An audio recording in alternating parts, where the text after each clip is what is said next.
But I'll tell you what, when I'm done, my biceps are humongous. Humongous. Like that, bang! My name is Anthony Bevilacqua, and I'm the host of New York Muscle Radio podcast. My arms have been a weak point for years. When I started training, my arms measured 11 inches. Even after many years of hardcore training, nothing would get them to grow.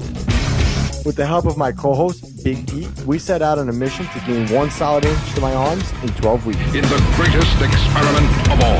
12 weeks later, this program finally helped me get 18-inch arms.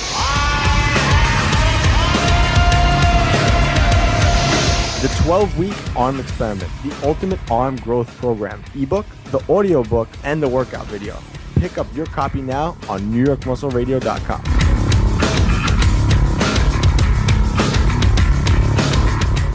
New York's very own muscle building coaches, Anthony Bevilacqua and Pete Kacharian, proudly present to you New York Muscle Radio.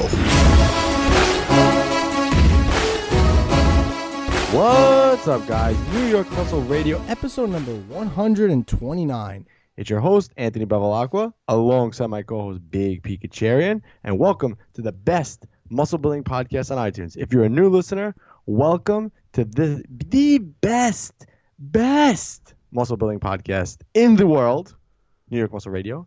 Make sure you subscribe and leave us a 5-star review because we're going to give you information. We're going to drop all kinds of stuff on you. Today we got an interview with Ray Orlando Williams. This guy squatted 1,005 pounds with a belt. I don't even know if he wore a belt, Pete, but he probably didn't. A belt and knee sleeves. He broke a record in raw powerlifting for the most amount of weight ever squatted. So I'm super excited for this. Big guy, you think you can squat 1,000 pounds? Like if I loaded the bar, 1,000 pounds on the bar, what do you think would happen? My back would snap. The bar would probably go through my spine and hit the floor. That's probably what would happen. I think I could pick it up off the rack. That's about it. I don't know if I could take a step. I'm not even going to imagine that I could even pull it off the rack. I think that's all I could do. I think I could just literally stand up. I don't even know. Maybe I'm lying. Maybe just like pick it, put it on the bar. I'd probably be tired from just putting it on the bar. You know, I mean, would 1,000 pounds even fit on a regular bar with plates? You can't even do that, right? I don't think so. Yeah, I don't even think there's enough room on a regular bar with plates for 1,000 pounds. Aren't they all standard like length? Even like the bars at the meet? Yeah, but the plates are like a quarter of the size. Yeah, those are the Olympic plate, whatever they're called. I don't think you could fit 45s across the bar. I don't think it's anywhere near 1,000. How many plates is that? I have no idea. Too many. I definitely don't have enough plates. Yeah, so if anybody's looking to break Ray Williams' record, you're not going to be doing it in a commercial gym. You got to get out of LA Fitness because those plates aren't going to fit, guys. Oh man, LA Fitness has those hexagon plates. Those are terrible to deadlift with. Yeah, I know, and I have a whole philosophy on. I don't want to call it a philosophy, but I have reason to believe that there's a specific reason that they put those plates in those gyms now, and I think it's just because they don't want anybody deadlifting. Yeah, it definitely prevents you from deadlifting. That's terrible. Sure. You may as well. If I had to work out in a gym where I had hexagon plates, which I have in the past, I've quit that gym. You know, I go to a gym specifically now just because it's the only gym in my area that has regular bumper plates. Yeah, not that I want to do CrossFit or anything like that, but you know, if you're at a gym and you have hexagon plates and you want to deadlift regularly, it's just not going to work well. Yep. But I had the privilege to train with you all this week, so none of that nonsense of the commercial gyms. Yeah, I don't know. So a part of me was like, maybe I should join a gym just to get out of my element and go try to meet new people. And then I'm like, nah, I don't want to. I'm working out for 2-3 hours a day. I don't want to be in somewhere like a random gym and deal with people again. I was like, no way. No, I'm telling you, because I work out regularly in a commercial gym, but whenever I get a chance to train with you, I always have my best workouts there. And it's not necessary. I mean, I'm sure we could duplicate those workouts in a commercial gym, but it's the fact that, okay, we have access to the equipment. Nobody's here to bother us. We don't have to wait for anybody. There's no other distractions going on. And I think that if you're training to be the best you can, especially in a sport like powerlifting, you have to have your element, you know? Yeah, that's for sure. Yeah. All right, guys. Well, we got some good news. Two good things, actually. And good news is always good. We actually cracked top 50. Well, we're actually in the 59th place on iTunes. So we're working our way to the top 10, but the only way we're going to get there is with a 5-star review, because I think the reviews help in pushing up the podcast. And again, our goal always was from the beginning was to get in the top 10. So, and obviously to be number one. Yeah, I was going to say, why are you leaving out the big goal? Number one, guys. Well, listen, you told me we were 59, and Yes. what was my response? We're a long way from 50. Yeah, exactly. So I'm not satisfied with that. But obviously the short-term goal will be to get the top Yes. 10, and then obviously from there you go to first. Of course. But it's going to relying on you guys for a 5-star review. So please subscribe and leave us that 5-star review, because it helps, and it's going to help us get to our goal. I don't know. We got to do something special. I'm sure we'll think of something when we get there for everyone. Yeah, I mean, because, this is already it's a big accomplishment for us. And, I mean, I would like to say that it's all been a lot of hard work, and it has been, but it's also been a pleasure because... dude, it's not easy, man. No. Yo, this week alone, just in recording with interviews, we did 5+ hours of just recording with people. Not paid, by the way. 5+ hours of just recording and talking to people. And, it may seem like an easy thing, but when you're putting on a show, it's not easy. Some of the guests that we get on, some of them talk really fast, and you got to slow them down and keep them on track. Some of them talk slow, and you have to add content, take content away. I'm texting Pete and they're like, you jump in, say a question, you haven't spoke yet. And there's a lot that goes into a podcast. So it's like, I would say it's about 6 hours a week of just interviewing, and the stress of that, booking an appointment to get an interview, going back and forth with the people. It's not easy. Yeah, well, just today, I mean, as an example, we started at 3 p.m. It's 9:44, and we're still working on this thing right now. So we've had a lot going on today. This isn't a normal day, but this is what we're doing today, and it's Friday night, 9:44. But, like I said, it's been a lot of hard work, but I can't say that it hasn't, been a pleasure to do it as well, because we enjoy this. We enjoy interacting with everybody who comes on the podcast, and, our listeners, they're awesome, especially every time they reach out to us and they let us know they love the content. It's nice to know that other people are, getting value out of this. So, it's one big win-win for all of us that we're doing better. And, the higher up we rank on iTunes, the more content we could put out for you guys, the more people we could reach. So, in turn, if this stuff helps you out, and you help us out by, giving us reviews, liking it, subscribing, we could put more out for you guys and reach more people. So that's the ultimate goal. But, like everything else we like to do, we always strive to be the best that we can at it. So number one is kind of that goal we're shooting for. And there's no reason why we shouldn't be. I mean, you were reading me who was in like the top 10 spots, and like one of them was like the Bulletproof Coffee guy, which we won't even get into that today. What was the other one? I made fun of it. The holistic person. Yeah, what's in lately. I was telling you what's in lately is all the hippie stuff. That's actually don't even say anything, because we're gonna do a whole podcast on that. So we're gonna give our views on that whole stuff, and that's gonna be one of those memorable podcasts. But so there's no reason why we can't. Again, we give away a ton of information that's usable, and we want you guys to succeed. That's always been our goal from day one. So, second announcement. Now that our sponsored athlete program is well underway, we're able to open back up our coaching program. Again, we're not taking on as many clients, so we're temporarily opening that back up. So again, head on over to NewYorkMuscleRadio.com and click on that coaching tab, and you can now hire us again as coaches. So if you've been thinking about it, or you are on the waiting list, you're good to go now and pick up that coaching. Let's move on to that quote of the day, New York Muscle Radio quote of the day. Do we got a song today, big guy? I get knocked down. Dude, I was cracking up at that podcast. Every time I re-listen to it, I laugh. Well, it's funny, too, because I for anybody who doesn't know, I edit the podcast, too. And, when I get on a creative streak and I feel like putting something in there, sometimes I end up entertaining myself. I put it in there selfishly because I find it funny. But it turns out most people do find my sense of humor. They're on board with it. So apparently a lot of other people like the Chumbawamba edition in there. Yeah, someone actually reached out to us and said that thanks so much for reintroducing me to Chumbawamba. Now I can't get it out of my head. It's one of those songs, man. When you hear it.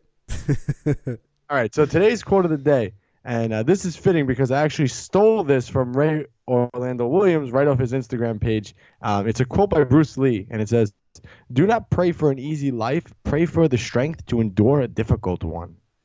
That's a great quote too, man. I love all these quotes we have lately, but that's a very good one, and I think that's you could apply that to anything in life. You know what I mean? Like whatever it is that you're going through. And I think a lot of people, this is a bodybuilding, fitness, powerlifting podcast. Stop saying bodybuilding.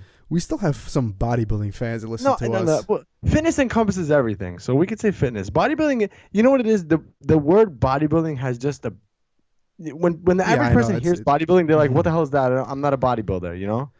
Yeah, well, that's their problem. Everybody's a bodybuilder. It doesn't matter, but bodybuilder has that stereotype name to it. Yeah, no, I agree 100%. But, so whatever it is that your goals are in life, I think that this quote definitely applies for it, even if it's not goal related. But let's, for the purposes of this podcast, let's keep it on that. And I think that a lot of people want success or want to achieve their results without going through some form of suffering. And, the bottom line is that whatever it is that you want, especially if it's something that's worthwhile, which I'm sure it is, if it's a goal of yours, it's going to you're going to have to suffer at some point to get it. If it's anything that you want to get in life, it's not just going to come easy, because then it's probably something that you don't really want. And I think a lot of people turn away from their goals or turn away from reaching them because there's some pain and suffering involved in it. So, don't try and make it easier to get it. Just work through the suffering to get what you want. I think that's the takeaway from that quote. Yeah, and I think, everybody always, why me? Why can't this be easier? Why can't this be easier? But I think if you just change your thinking, and just like the quote says, pray for the strength to endure a difficult one. If you just pray, okay, God, whatever your higher up is, it doesn't matter if it's God, and I don't want to get religious here, but just say, and when I say pray, just whatever, talk to, whatever it would be, just give me the strength to do one more. In lifting, just give me the strength to do one more rep. Just give me the strength to do one more set. Just give me the strength to not get injured. And I think if you just change your shifting of thinking like that, then you're gonna go a lot farther than just, I wish this was easier. Right.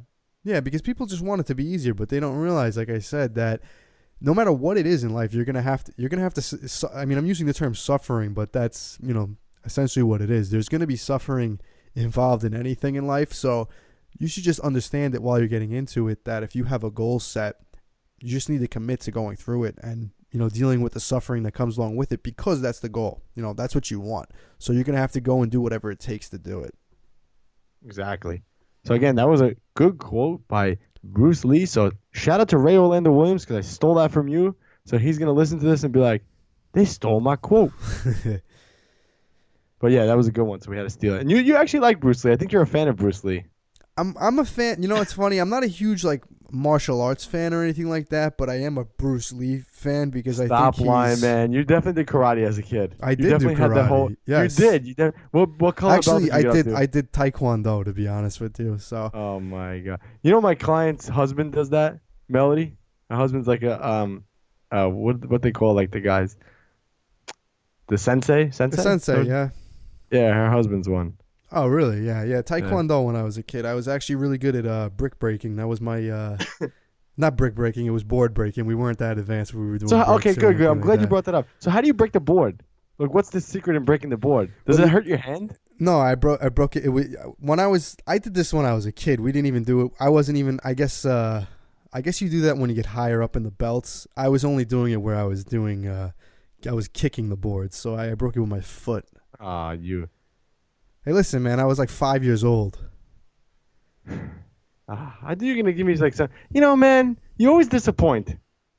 I think you're going to tell me the secret to how to break a board. I've always wanted to do that. Well, if you really want the secret to how to break the board, if you go to the right Taekwondo instructors, they'll cut the back of the board a little bit so it splits easier.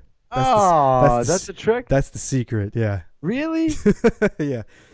Are you serious? I didn't know that. That's one of the things, if you're in gym class, everyone has to do it. Everyone has to accomplish something. There's no kid left behind. So if you can't break the board, they'll just split the back of it for you. But do they normally okay. If they don't split the back, you won't be able to break it? Well, it depends on how skilled you are. If you're one of the kids where they're all right, he's probably not going to break the board, they might just split it down the back. So basically what you're saying is when they did it to you, they had it taped. Yeah, it was already split in half. They just glued it together a little bit. Exactly. Tape. What belt did you get up to? To be honest, it's funny. I guess it wasn't that memorable of a part of my life, so I don't remember the exact belt, but I want to say I got up to either a purple or a brown belt. And it's funny because somebody asked me this, and someone listening to this is going to correct me right now too. Somebody asked me this, and I told them that same thing, and they said, "Yeah, those belts aren't in Taekwondo, so you probably weren't that color belt." So what did you do, Tiger Schulman? No, I definitely did Taekwondo, but I really don't remember what belt I got up to. See, you learn something new about you every day. All right, let's move on to the shout-outs portion of this podcast. So again, guys, if you want to shout out, you can head it over to our Facebook page, facebook.com/New York Muscle Radio. Leave us a like, comment, or whatever, and we will shout you out on the podcast. So our first shout-out is to Trace Fitness. Pete, what was that for? Did he comment or something?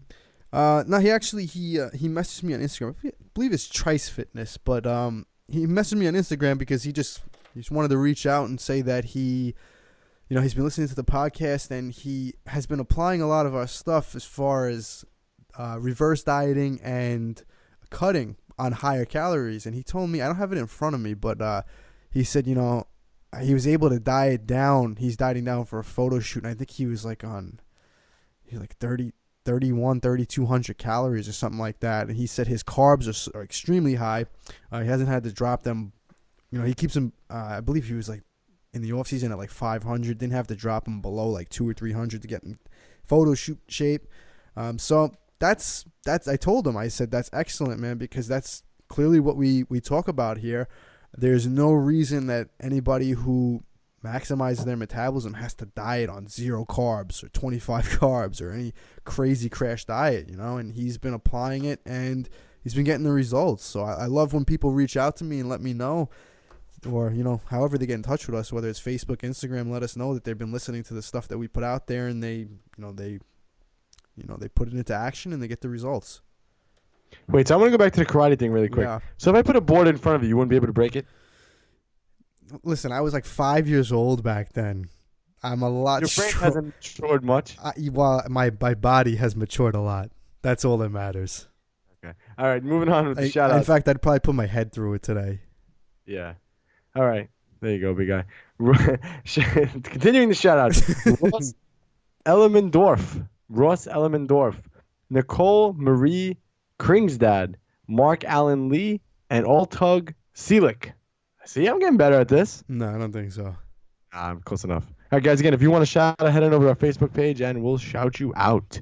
All right, let's move on to the listener question of the day. Again, if you guys have a question you'd like us to answer for you can submit it on our website, NewYorkMuscleRadio.com/listener question. Today's question: I love to listen to New York Muscle Radio all the way out here in Cali. Keep up the good work. My question is, I've been working out for 3 years, but I have a hard time gaining muscle. I feel it is because I work overnight, 10:30 to 7 a.m. Can you maybe discuss if there's anything I can do? I also only get about 5 hours of sleep because I am a parent, so Anthony will understand. Well, I'm 26 years old, 230 pounds, 6'1". Thank you guys. You're the best. Johnny Yeps. All right, so he's a parent, so he only gets 5 hours of sleep. So I definitely can relate to that. It's tough being a parent, but you got to do what you got to do. So in that sense, tough titty as far as sleeping goes. But you really only need anywhere between 4 and 6 hours a night anyway. 4 to 8 really is I would think is good. Everyone's different. My folks is laughing on the other end. You know who I'm thinking about, right? No, who? The body only needs 7 hours of sleep, Anthony. Who said that? No, I know what you're talking about. Who said that? Oh man, we're getting too personal on this podcast today. I don't remember what you said. I'll have to tell you after we get off the podcast. All right, but anyway, back to his question. He says that he's having a hard time gaining muscle, and he thinks it's because he works overnight from 10:30 to 7 a.m. Do you think there's an issue with that? I actually, as far as gaining muscle, I don't think so. But as far as your performance, your body's not going to function 100% with a schedule that's pretty much in reverse like that. There's a lot of research that shows that not only is it the amount of time that you sleep, but it's the time of day in which you sleep, especially with how it relates to, when the sun comes up and the sun goes down, and getting a full restful sleep. Because we've talked about this before on the podcast. You could have 6 hours of deep, deep sleep, and your body will perform a lot better than having 9 hours of interrupted sleep or just, a very light sleep. So, you mentioned the length of it, and yeah, that's a bit of a problem too. But also on top of it, you have the length is very important, right, Pete? the length is always important. The length is always important. Depends who you talk to, but in most cases, I've never. It's not the size of the hammer; it's how you hit the nail. Exactly. And on that note, but yeah, everything works together. So if you're only getting 5 hours sleep and you're sleeping at an odd time like that, your body's not going to function 100%. But hey, listen, that can't be an excuse. You know what I mean? If that's what you have to do, then you have to just work with it. The only thing I could tell you is try to optimize whatever you can out of that. So while you're sleeping those 5 hours at the odd hours of the night or day, make sure that those 5 hours are the best 5 hours of sleep that you can get. For me, you got to do a few things to get a really deep sleep. One, the biggest thing I've been able to do to improve my sleep is get a better mattress. That helped me out a lot. But two other things that I really need to do to sleep well at night is I need the room to be very dark so that no sun disturbs me, and I need the temperature in the room to be perfect. So for me, that's probably anywhere between like 66 and 67 degrees. I like to set my room, so I like it a little bit cooler. And I sleep like a rock when I have those conditions, and there's a big difference in how I feel sleeping like that, even for only 6 hours, versus some other condition where I get 8 to even 10 hours. So quality over quantity is really what I could tell you here.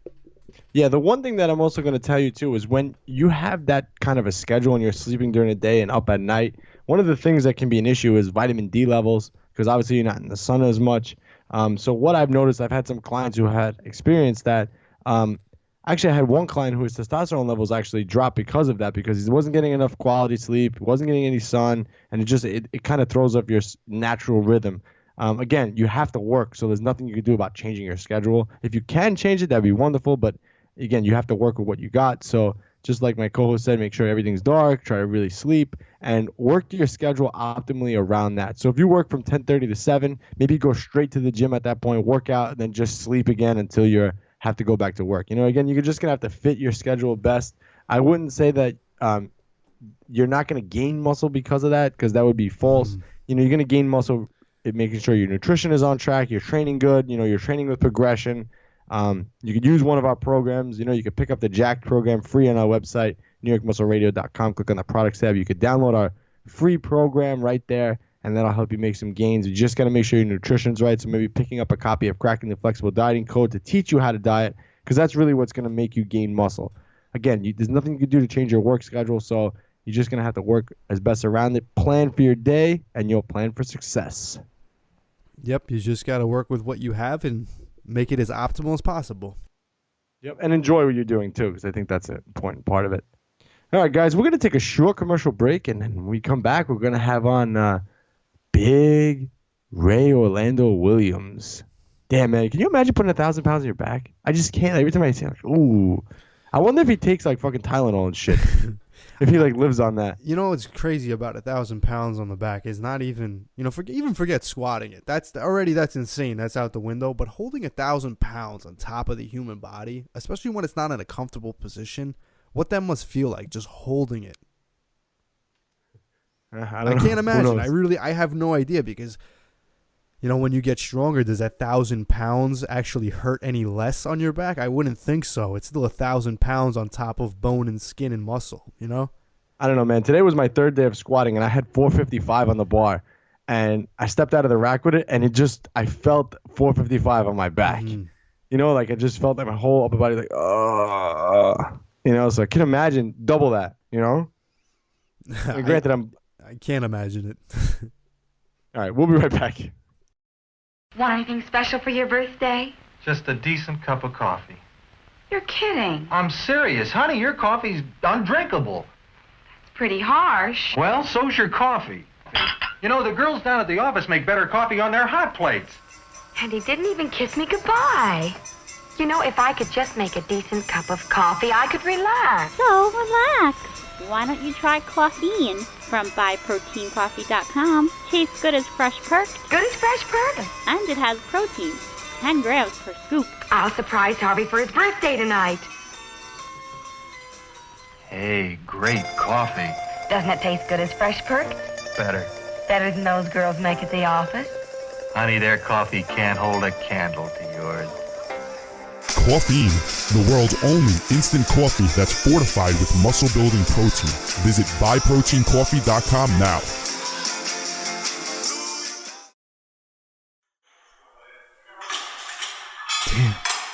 Nice, Pete. What? I saw you checking out that girl's butt. What? I was just checking out her yoga pants. Pete. I was thinking you'd look really good in yoga pants. Uh-huh. I was like trying to check out what brand it was. Like I was looking at her form on deadlifts. They were all messed up. Do you think she has a nicer butt than me? Well, it definitely doesn't look like a pancake. Did you just call my butt a pancake? Well, I mean, What can I do? you gotta try New York Muscle Radio's Glutealicious program. Glutealicious. Yeah, you'll finally get a celebrity booty, like all the other girls following the program. Fine, I'll do it. But don't get jealous when other guys check out my glutealicious ass. Glutealicious, your guide to getting a celebrity booty in 12 weeks. Now available exclusively at NewYorkMuscleRadio.com.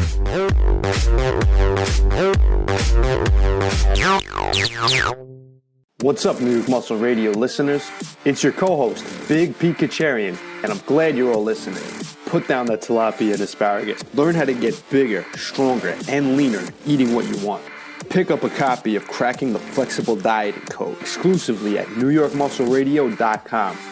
But for now, let's get to the show.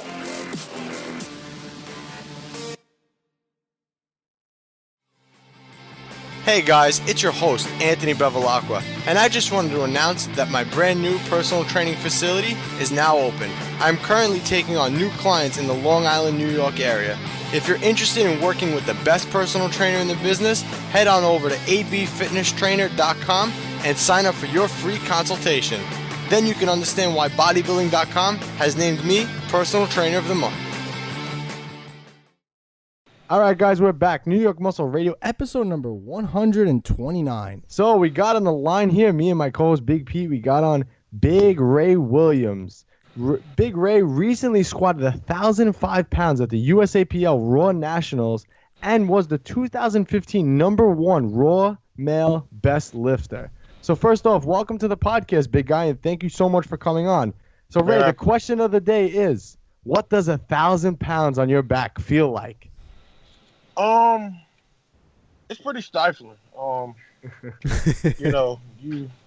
The good thing is I train for it. I condition my body to where, I don't have a nervous breakdown when the weight finally settles on my back. But it was pretty heavy. But the way I train, I was ready for it. I was ready for, that rush of adrenaline that you're going to get when you take it off the bar and your central nervous system wants to freak out, but I can, due to my training, I can say I've been here.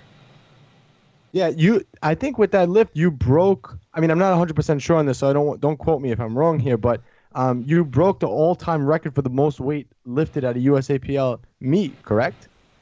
Yes, sir. Squat. That's awesome, man. That's awesome. I watch your training, and you're such an intense lifter. So that video, every time I watch it, it hypes me up, man. With the way you just go into it, it's insane. Pete, you saw it, right, Pete? Yeah, and the first thing I thought when I saw it was, that was over 1,000 pounds, and he looked like he could have done more. Man, the crazy thing is, if I say I could have done more, I probably could have added about between 5 to 10 more pounds.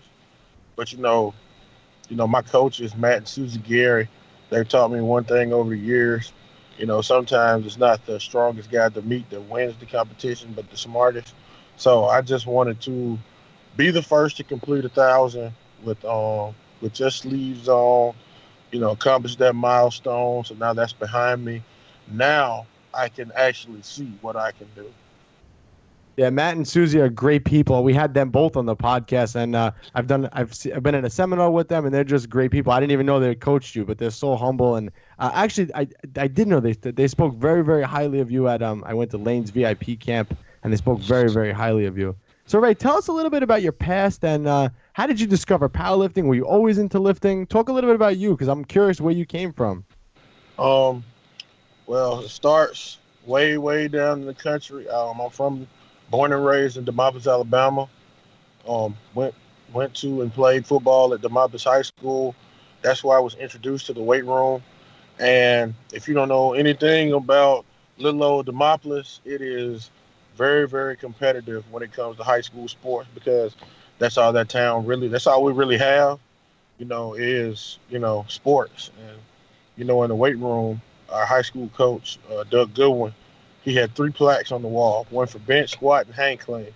And when you're a freshman, you look up there on that board and you see the names up there. And all you can think about is, I want to get my name on that board one day. And, we trained every day in high school, Monday through Friday. Well, Monday through Thursday when it wasn't football, and Monday through Friday when it wasn't football season. So, it kind of just developed a competitive attitude because everybody was trying to get their name on the board and everybody was trying to keep their name on the board. So when it comes to the weight room, the competitive edge started there. So were you always, because you're a big guy, you compete in the 120 kilo plus. How much do you weigh? How tall are you? And where were you in high school? High school, I've always been 5'11". I might have grown a half an inch since graduating high school. I think when I worked out for the Chicago Bears, they charted me at 5'11 and a half barefoot. And I weighed back then when I graduated from high school, I was 280. When I graduated from UT Martin, I was 303. And right now I am 397. I was 393 at the meet this weekend, and since then I've been eating like a horse. So I've actually put on a little weight. Oh wow, man. So how did you find powerlifting? So what happened? I guess let's talk a little bit about high school again. You played football. You said you tried out for the Bears. What happened in that sense? And then how did you end up finding powerlifting? I'm sure they're related somehow. Well, in 2008, the Arena Football League went bankrupt. It folded. And that was also a year I was done playing ball. So, I played 1AA ball. So, the market for a 1AA D lineman is already kind of small unless you're just freakishly blessed and, just one of those guys, which I wasn't. I was a hard-working guy who busted my tail game to game, and I got my looks from a few NFL teams, and I got invited to a few workouts. Well, with the AFL folding, what that did was it made it harder for guys like me to get on practice squads because now you've got guys that have played professional ball or been playing professional ball for a long time, and now they're looking for work. So who do these NFL teams take on their practice squad? With guys like me or a guy who's at least got some kind of professional experience. So that kind of hurt me, from making an NFL team. So I pretty much went back to UT Martin, became a graduate assistant, and I just continued to lift. Like the first time I ever hit 700 pounds on squat was in the UT Martin weight room. And then I got hired here at Itawamba Community College in Fulton, Mississippi. And the first time I completed a 800-pound squat was in the weight room here. So I've been lifting since I finished college. And, not soon after I did that 800-pound squat, I did a meet. It was actually an APA meet at Power Zone Gym in Peppertown, Mississippi. And my numbers were terrible, but my squat was good. I squatted 800. I think I still have the APA Mississippi record for that 800 squat. I benched like 425, which was terrible. And I deadlift 610. Like at that time, I sucked at bench and deadlift. I really did. But, I was happy, But I knew I wanted to keep doing this, and I wanted to keep building on my numbers. So that's sort of kind of how I got into powerlifting, how I stuck with it. So I know you said that your coaches are Matt and Susie Gary, so obviously they work with your programming and everything now. But when you first started training, did you dive right into powerlifting type training, or were you one of those guys that kind of just went in the gym and threw around some heavy weights? What was your training like, and how did it transition? It's actually weird, the relationship me, Matt, and Susie have, because I really don't follow programming. I really don't follow a set regimen. I just work out. Like, I look at it like this. If your car doesn't start, if your car will not start, if you go outside, put your key in the ignition, turn it, and it doesn't start, the first thing you're going to do, you're not going to put air in the tires and hope it works. You know what I'm saying? You're going to want to know, why is my car not started? If it's your alternator, then you're going to take the alternator out and put a new one in. I look at my training kind of like that, the piece by piece training. If I want a stronger bench, then I need to get my hamstrings stronger, because I need to have good leg drive. My tries, back, and chest need to be stronger, because those are the muscles that are going to put in a lot of work with me pausing this weight and pushing this weight up off of me. So, I look at my training like that. I train muscle groups. I really don't have a set training regimen. And the way I look at it, the stronger I get my chest, back, tries, and hamstrings, that'll translate to a stronger bench. So I push myself from that standpoint. I don't really just follow a program. I kind of just do what works for me. So how many times a week are you squatting, benching, deadlifting? Like, what does a typical week of training look like for you right now? I do each lift once a week with a ton of accessory work. Because my workouts are so brutal, I can't deadlift, bench, or squat more than once a week. Because then, it feels more like a chore, where you really don't look forward to it. If I load it up because I squat Monday night, like I go to the gym typically anywhere between 9 p.m. and 10 p.m. and squat. And I'll normally be in the gym to 1 a.m. I'm not going to be looking forward to squatting again on Friday, because I'm probably still going to be sore from Monday. And then on Thursday, Wednesday, I probably deadlift, so I'm really sore. So I normally do each lift once a week. So do you plan out, as far as, like if your goal is to hit 1,000 pounds in the meet, do you kind of plan out your training leading up to the meet, or do you even just year round take it pretty much just workout to workout and try and be at your strongest all the time? A little bit more of this. It's kind of a mixed method. It's kind of both, to where, like right now, I hit 1,005. But if you watch that video, like if you time from the time I came out of the hole to the time I was standing up circumspect, it really wasn't, it didn't take a lot of time. Like there was no massive strain in the middle. So I probably could have done another 20 pounds. I probably could have standed to add another 20 pounds to the bar. But now that I know that, in the back of my mind, my first training goal is 1025. And I'm gonna go to a gym that can, accommodate that type of weight, and where I can get some guys to actually spot me. But my next training goal is gonna be 1,025 in the gym. I smash that, then I'll move on to 1,050. I work my way up to 1,050, because by Worlds next summer, I want to attempt 1,100 with just sleeves on. So, I'm gonna take my time. Not saying I'll reach that goal by Worlds, but I would like to. So that's my thought on that. I'm just gonna work my way up to 1,100. Because it took me 3 years to get from 905 to 1005. So never know. Yeah, obviously, I just want to add to that too, because obviously at your level, lifting weights like that, a lot of it just comes down to mentality. And I think a lot of people, they set a limit on themselves way before reaching 1,000 pounds. Even if somebody thinks 800 pounds on the squat, they might set a limit to themselves. I can't lift 800, and you're already saying I squatted 1,000 and I want to do 1,100.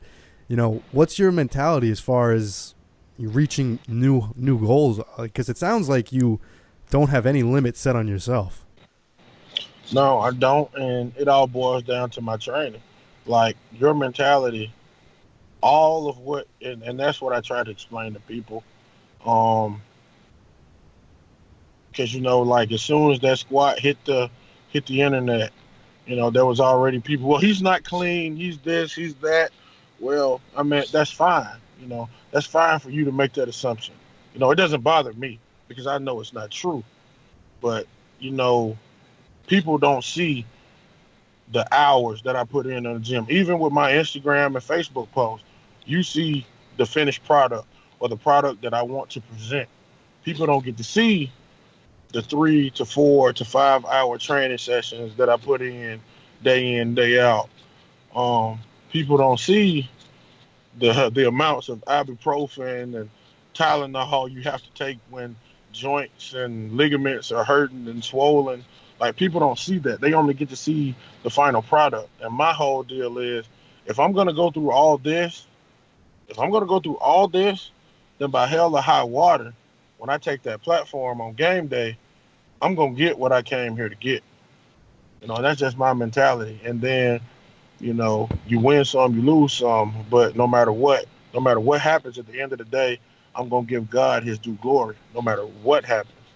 Wow, man, this guy's hyping me up already. I know, I feel like going and squatting tonight. Yeah, really, it's the truth. So you mentioned Tylenol, and it's so funny. I think you've got to be one of the only athletes we've ever had on this podcast to actually talk about, like, kind of the negative things that happen, you know, during a prep like that. So did you have any kind of setbacks leading up into, you know, just in training in general? Forget Raw Nationals, because you, like you said, you work hard every day. So do you have any injuries that you've broken through? Tell us like a story like that. I'm curious to hear one. Like recently, like not 4 weeks ago, I was in the gym. You know, I was wrapping up my accessory work, and for some reason that day everything went smooth, everything felt light. I was flying through it. I got to my 5th set on some leg extensions, and this was kind of like some rehab type stuff, you know, just to, you know, get the blood back pumping. And, you know, I'm in the gym and I got to BSing around, and I was playing with my phone. I was walking around because my pre-workout had me amped. So, you know, I was just all over the place, and I got cold. So I go back to do my last set of leg extensions. And you know what? I was cold, and I was like, you know what? I got this. So I put all the plates that's on the leg extension machine, I put all of them on it. And on my 3rd one, my butt raised up off the bench, and, like, I swear, it felt like my right knee had exploded. Like I actually heard whatever popped in there pop. And then I start getting this pain in my upper inner thigh. And it bothered me for a few days. You know, so I figured, you know, I probably just strained my adductor muscle in my thigh. So what I did was I just took a few days off from the gym, iced it, took a lot of ibuprofen, went and got a massage, and I guess whatever I had did kind of subsided, because it bothered me on Sunday, but it was more mental than actually pain. And look, and at the end of it, you ended up breaking a world record. So, you know, I think that's an awesome point that you say by doing that, because a lot of people, you know, that might have happened to someone and they just freak out, you know, I'm this close, this happened, what am I going to do, and panic. And it doesn't sound like you panicked at all. You just kind of listened to your body, and now you were able to bounce back rather quickly from that. Does it bother you still now? I have a massive bruise on my knee, and it's really ugly. Like, it looks like modern art on my knee. But, you know, other than that bruise, it doesn't really bother me. Right before the competition, my last workout was I worked out Thursday, and it didn't really bother me. You know, like I said, in my mind, I can just remember what that pop sounded like. So in the back of my mind, every time I just look at my right leg, so is it going to do it? Is it going to do it? But then finally, I just got, you know, if it does it, it does it. There's nothing I can do. So let me go and finish this workout. Pete, it's almost like we had this discussion today. You just got to focus on one thing at a time, especially when you're training in general for anything. Just focus on one little thing at a time. Don't have anxiety leading up into anything. Like, I'm sure when you were getting ready to squat, or even just a regular meet in general, when you're ready to step up to the platform, all you care about is the platform. You're not thinking about anything else. You're worried about just your performance and making that bar move. No question. Because, in the warm-up room, that's when anticipation, anxiety, everything kicks in at one time, and you have that brief moment where there's a little bit of doubt, like, oh my God, what if I fail in front of all these people, and what if I don't get it? But then, like I said, once that pre-workout kicks in and that other dude comes to the show, nothing else matters. Yeah, and I think that especially like I said, as far as mentality when you're going to lift, you could, if you're planning on hitting 1,000 pounds on the squat and you're warming up and your mind's not right, easily on any day you could either miss that or add extra weight to the bar. So I'm sure you do focus a lot on getting your mind right even before training and in meets too as well. No doubt, because just the way the human body functions. When you're nervous or when you have a lot of anxiety, the human body, the human brain, it produces hormones that actually inhibit muscles. It makes muscles tight. You're not as loose. You're not as explosive. Whereas if your body's producing adrenaline, everything is full cylinder. It's kind of like comparing a car running on 87 octane and a car running on 93. That car on 93 is going to be a little bit more, it's going to be a little faster, a little more potent. Well, not potent, but a little faster and going to move a little bit quicker than the one running on 83. You know what I'm saying? It's going to be more efficient. Yes. So that's why when I take the platform, I often get ridiculed because I'm crazy on the platform, but I love that, man. I don't know, man. Every single time you post a video, it gets me hyped, especially when you start screaming, lightweight. Oh, man. And then the whole stomp thing that you did after you hit the lift at the meet. Oh man, that was crazy. I think it was LS McLean. We actually just had him on the podcast also. He was right there, right in front. He posted up. It was like bird's eye view of everything. It was crazy.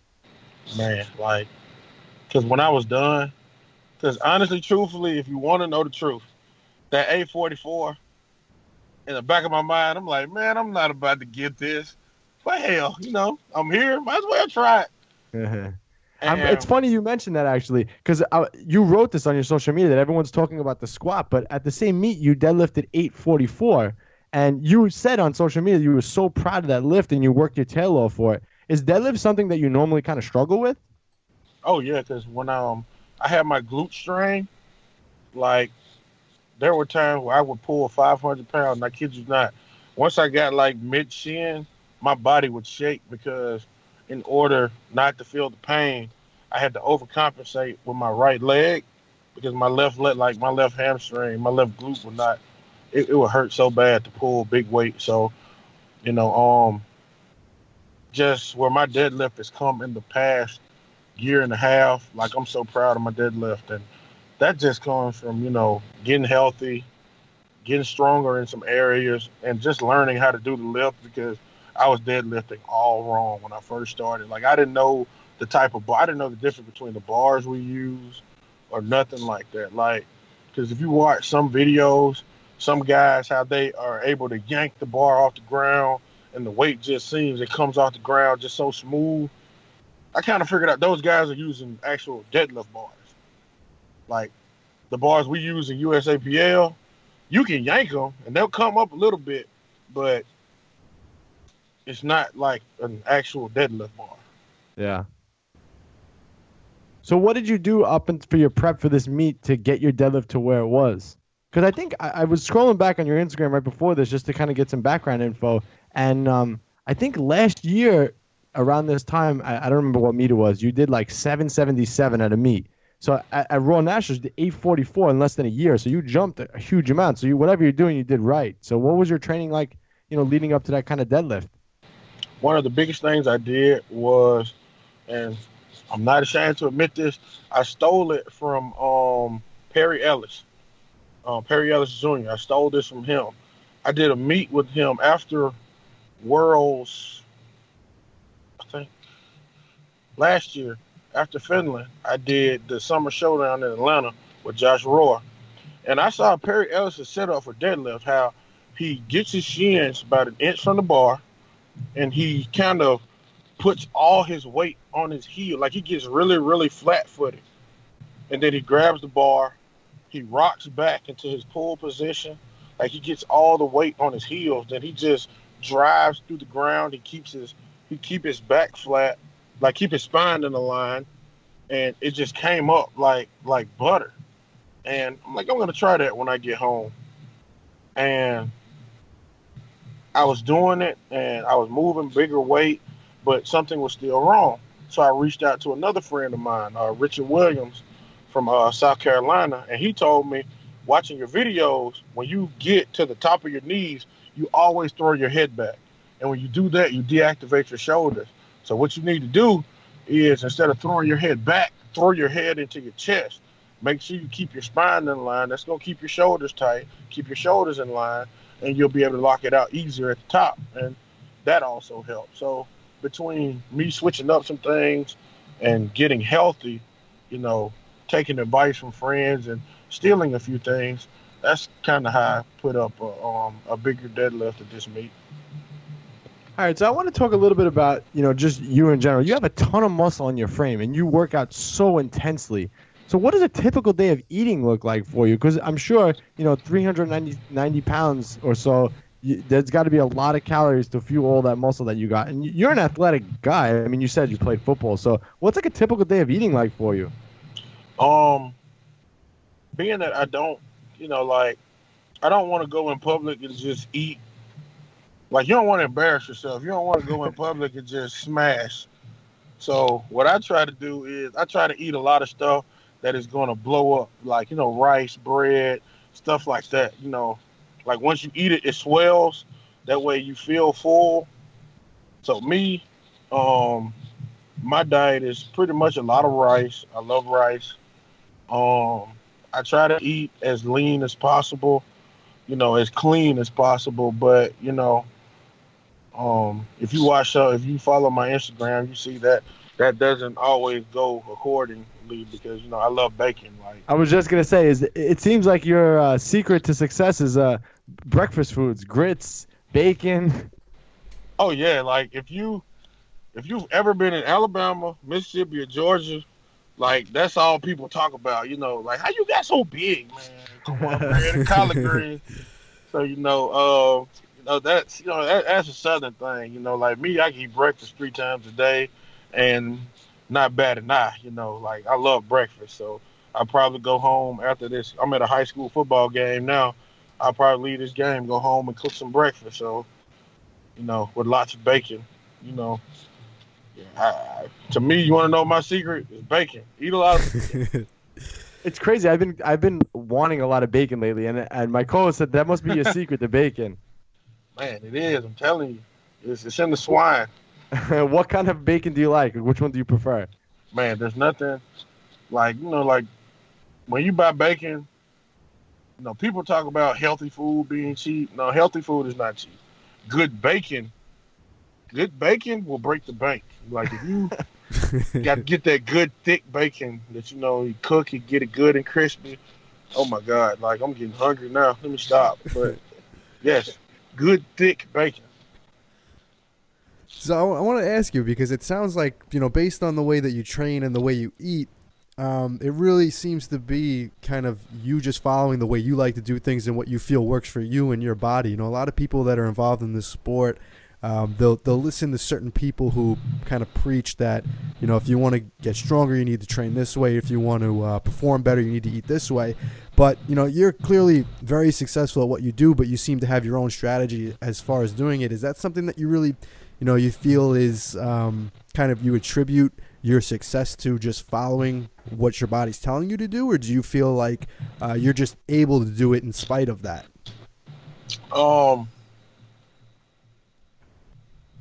More,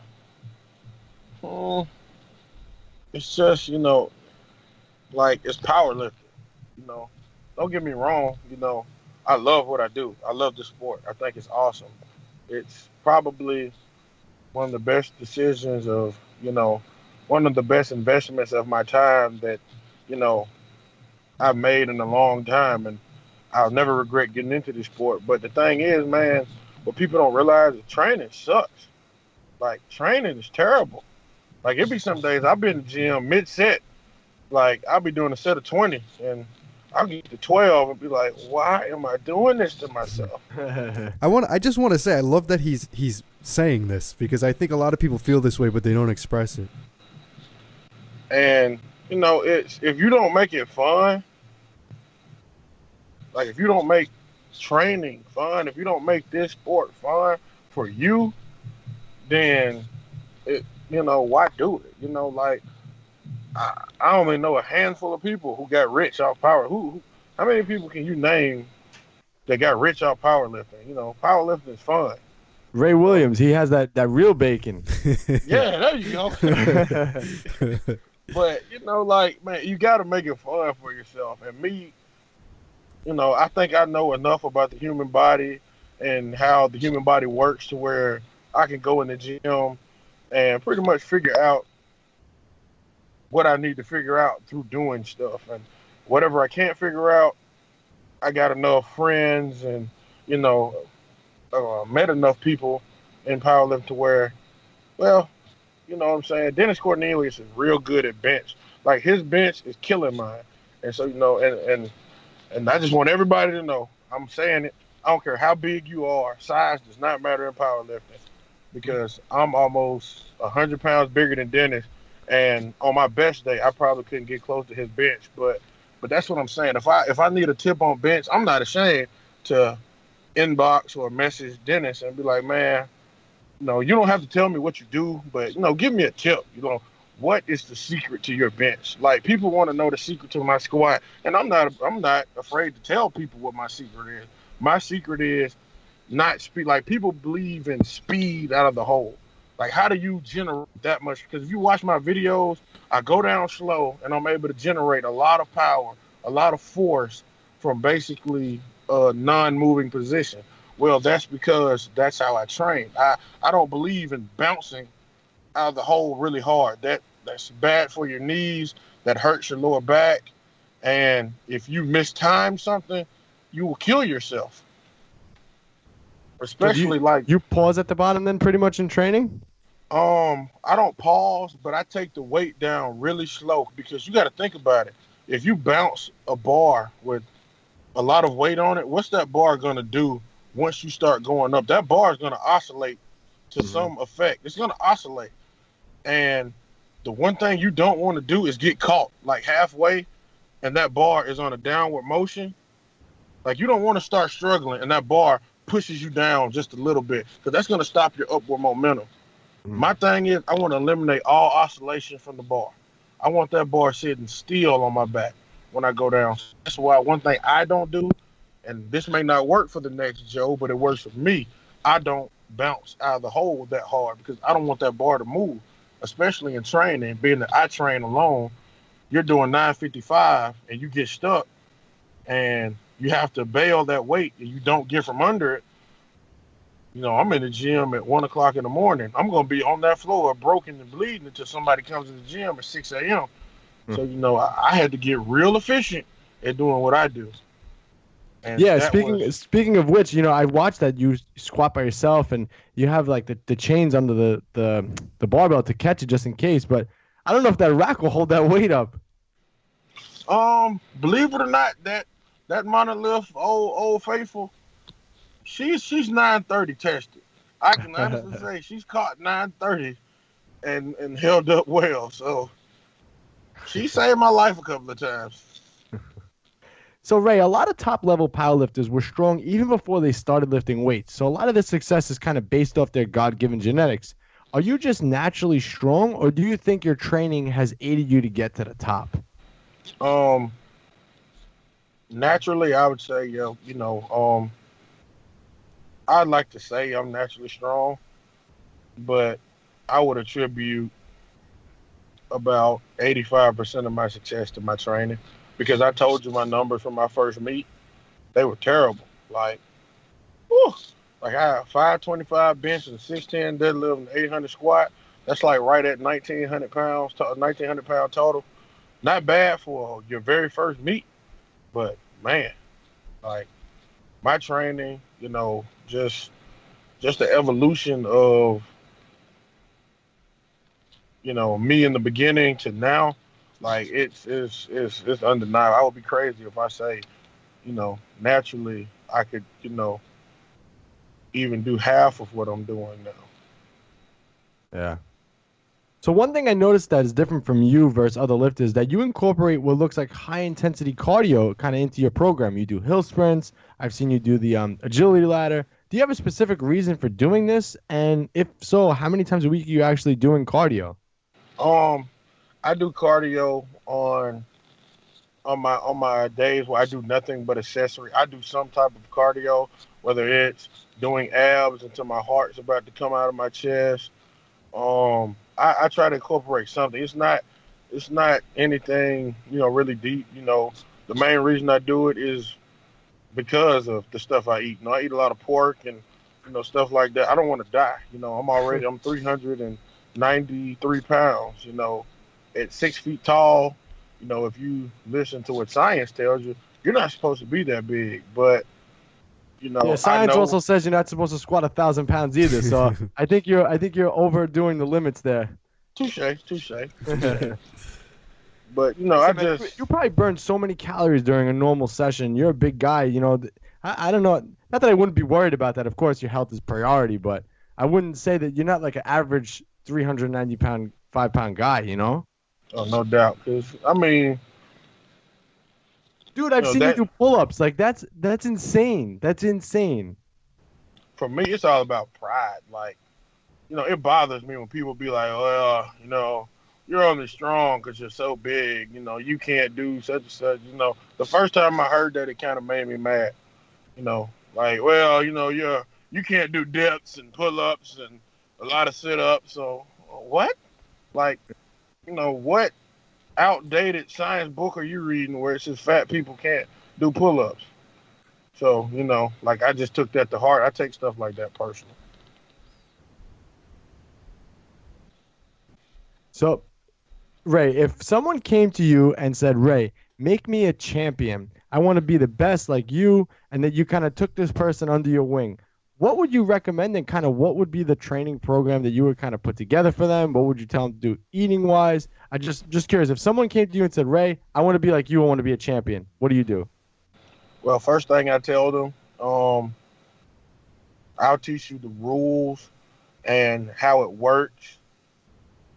But, eventually, if you want to be a champion, even though Ray Williams is, a world champion, Ray Williams is a record holder, I would advise that person to, get as much as you can from me, absorb as much as you can from me.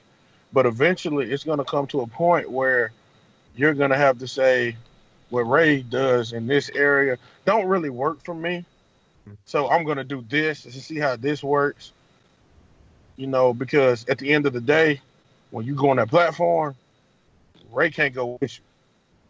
You can take as much as you can from me, get as good as you can under me, but I would advise that person, once you start feeling like this just ain't working for me, I feel like I need to do da-da-da-da-da-da because of da-da-da-da-da-da, then that's what you do. Because if you just stay under Ray's wing, you're never going to grow. Like growth actually comes through adversity. Go out on your own. You have to fail a few times before, you actually figure out, okay, this doesn't work, this works. So to answer that question, I'd say just stick around until, you learn as much as you can. And then I'd say, just see what works for you. And that'd be my advice to any young lifter. You know what I'm saying? Before you get absorbed in a regimen or a program, know what works for you first. Because, following a regimen or a program is one thing, but what works for this guy may not work for me because coach football, I'm in the elements all day. In Mississippi, it gets up to 100 degrees in the summertime. Then I go to the gym after being outside 3 or 4 hours at 100-degree heat. I get to the gym at 9 p.m. My body's tired. my water, my hydration levels may be depleted. So, I have to understand, Ray's 3-hour workout, that ain't gonna work for me. So, So I know that now. So at this point, like you mentioned earlier, so you hit 1,000-pound squat in the meet, you set that record, and next year you're already looking to break that record and go for 1,100. What's your ultimate goal as far as taking the sport of powerlifting? Like, how far are you looking to go with it? Do you have anything set as far as an ultimate goal, or you just keep trying to one up what you're doing right now? As far as weight, I'm always gonna want to do better than I did the day before, and that's just because that's just like someone asked me, like, outside of the USAPL and the IPL, what about these other guys that are squatting, that have been squatting 1,000 pounds? Now, what about those guys? And my response to that, it's never changed. I'm not gonna focus on anybody else, because every minute that I'm focusing on him, I'm not focusing on me. And my thing is, I'm competing against myself, because don't get me wrong, there are a lot of strong guys in the IPL, but if I'm not focusing on me and getting myself better, then it doesn't matter, because those guys are gonna kick my tail no matter what I do. Yeah, and this guy's talking all kinds of truth, man. I love that, Ray. I love that you're just so honest, and you just say honestly, like we've been saying this for so long, but not many people just come out and say that. You're a humble guy, being at the top, saying all that, and we appreciate you coming on this podcast, man. Thank you so much. Where can our listeners find out more about you? Where could they follow you if they're interested in maybe sending you a message or whatever? A lot of people get messed up because they look for me on Facebook and they get my powerlifting page. If you want to follow me on Facebook, it's my full government name, because Facebook, I guess they thought I was a robot, and they made me put my whole name on there. So on Facebook, it's Ray Orlando, like the city in Florida, Williams, the whole thing, Ray Orlando Williams. Then I have my powerlifting page, which is Ray Williams Powerlifting. And then if you want to follow me on Instagram, it's Optimus Prime _334. That's the best name ever on Instagram. All right, Ray, thank you so much, man. We appreciate you coming on. Pete, it's your turn, bud. All right, guys. Pete and Anthony with Ray Williams, New York Muscle Radio, and we're out. Enjoyed this episode of New York Muscle Radio? Make sure to hit that subscribe button, leave us a 5-star review, and be sure to follow us on Facebook, New York Muscle Radio.